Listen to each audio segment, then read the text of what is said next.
भगवद गीता तीसरा अध्याय।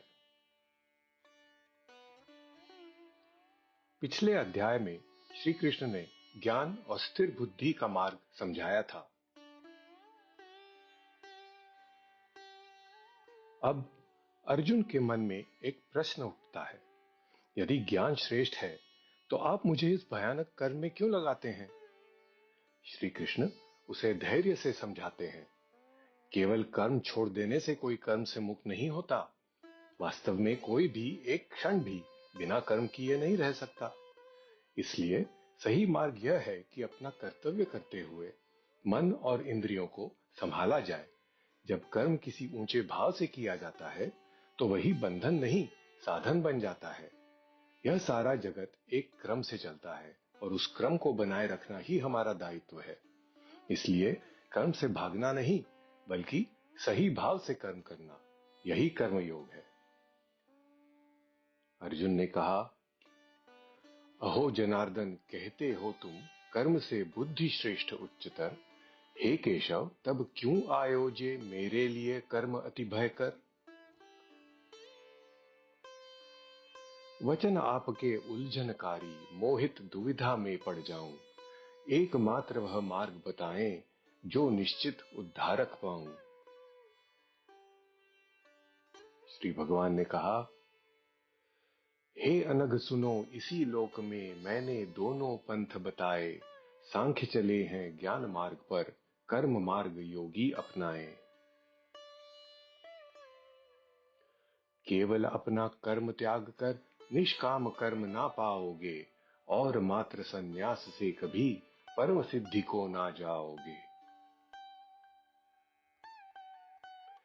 क्षण भर भी कोई जगती जन कर्म किए बिन रह ना पाए।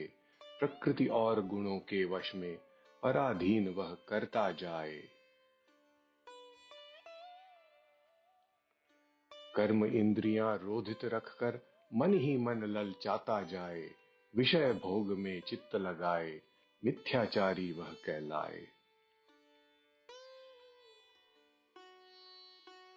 परंतु हे अर्जुन, जो मन से सर्व इंद्रियां वश में लाता, कर्म योग जब वह आचरता, वही विशिष्ट निपुण कहलाता। कर्म करो जो नियत है तुम्हें, कर्म है श्रेष्ठ निष्क्रियता से। अपितु तुम्हारी शरीर यात्रा रहे असंभव निष्क्रियता से।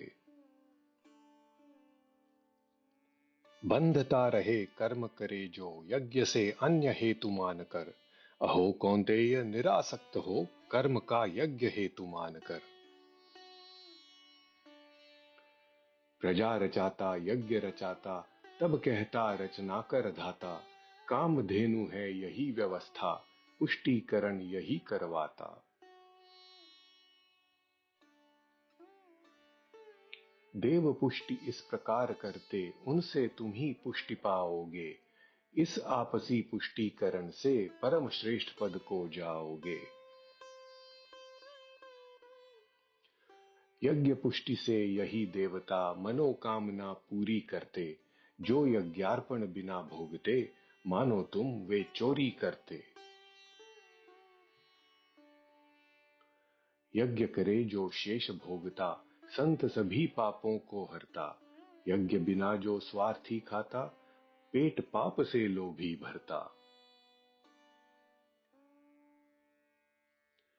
प्राणी है उत्पन्न अन्न से, वर्षा से है अन्न उत्पन्न। वर्षा का कारण यज्ञ रहा, हुआ कर्म से यज्ञ उत्पन्न। कर्म उद्भवित ब्रह्म से हुआ, ब्रह्म रहा उद्भव अक्षर में।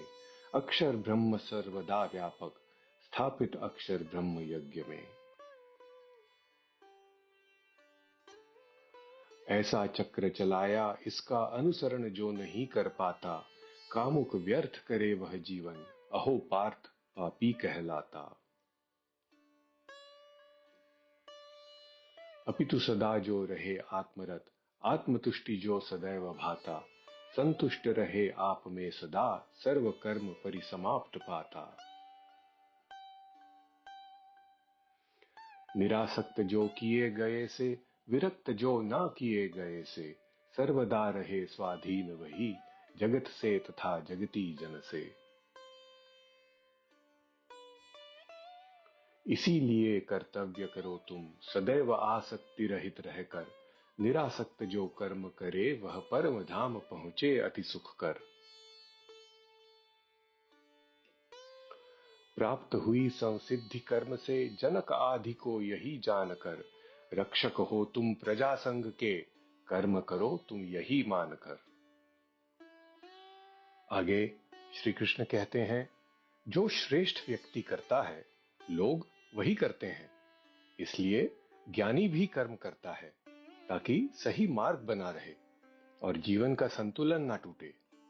फिर अर्जुन के पूछने पर वे एक गहरी बात बताते हैं। मनुष्य सही मार्ग जानते हुए भी भटक क्यों जाता है, जैसे कोई उसे खींच रहा हो। श्री कृष्ण बताते हैं, काम अर्थात कामना अथवा इच्छा ही है जो विवेक को ढक देती है। यही इच्छा पूरी न हो तो क्रोध बनती है, और क्रोध के कारण बुद्धि धुंधली हो जाती है। इसलिए आवश्यक है कि मन और इंद्रियों को संभालकर इस इच्छा पर धीरे धीरे नियंत्रण पाया जाए। अहंकार छोड़कर मुझ में अर्पण करते हुए अपना कर्तव्य करना, यही कर्मयोग का सार है। जो व्यवहार श्रेष्ठ दर्शाए, दूजे लोग वही अपनाए। उदाहरण नेता जो देते, लोग वही गुण अपना लेते। अहो पार्थ कर्तव्य नहीं कुछ, त्रिलोक में भी मेरा यद्यपि। ना कुछ भी है अप्राप्त मुझे, कर्म करूं मैं सदैव तद्यपि। यदि मैं विश्राम कभी करता, अहो पार्थ निष्क्रियता धरता। मनुष्य मेरा पंथ देखकर, सर्व प्रकार अनुसरण करता। सर्वलोक ये विनष्ट होते, यदि मैं कर्तव्य नहीं करता। संकर का कारण बनकर मैं, सारी जगती विनष्ट करता। पीड़ित कर्मासक्ति से यहाँ, कर्म सभी अज्ञानी करते।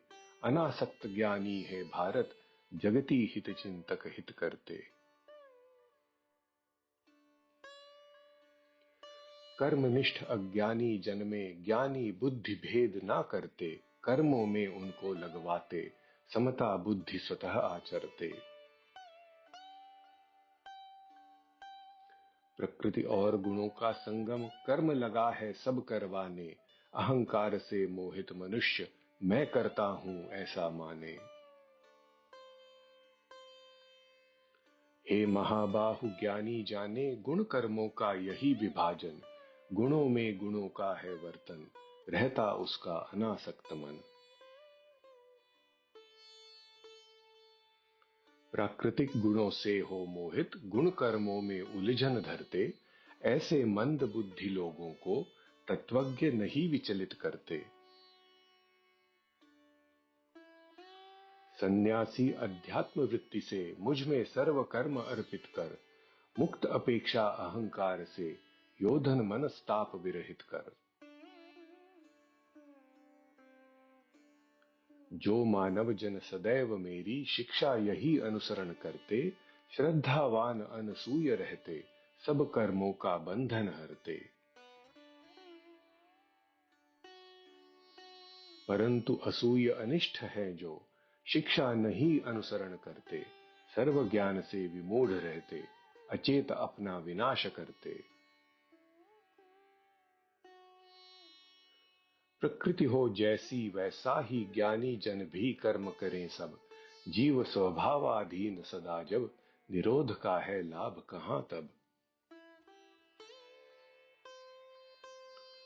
विषयासक्त इंद्रियां रहती, राग द्वेष है निर्मित इनसे।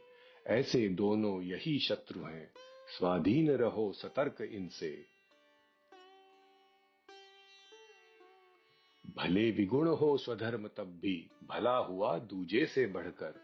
भले मृत्यु हो स्वधर्म पाले, धर्म हुआ दूजे का भय कर।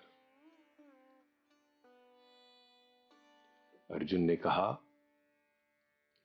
कौन शक्ति है जिससे प्रेरित मनुष्य पाप आचरण करता। हे वार्ष्णेय, विवश हो किससे, इच्छा विपरीत धरण धरता। श्री भगवान ने कहा, काम है यहाँ, क्रोध है यहाँ, रजोगुण उद्भवित जगती में, महापापी महाभक्षी हैं, जानो इन्हें शत्रु जगती में। आग ढकी हो धुएं से ज्यों, धूल ढके है दर्पण जैसे, ढका हुआ ज्यों भ्रूण गर्भ से, ज्ञान ढके ये वैरी वैसे। ज्ञानी का यह सदैव वैरी, ज्ञान इसी से ढकता जाए। हे कौन्तेय, काम अग्नि है, तृप्त नहीं कोई कर पाए। यही सदैव विमोहित करता, बसता इंद्रिय बुद्धि मनों में। यही बसे है, ज्ञान ढके है, सारे देहधारी जनों में। हे भरतर्षभ, यहाँ प्रथमतः सर्व इंद्रियां अवश्य करो तुम। ज्ञान विज्ञान नाश करे ये, पापी है संहार करो तुम। शरीर से इंद्रियां उच्चतर, कहा इंद्रियों से मन बढ़कर। मन से जानो बुद्धि उच्चतर, बुद्धि से रही आत्मा बढ़कर। श्रेष्ठ बुद्धि से ऐसी आत्मा, आत्मिक आत्मनिवार करो तुम।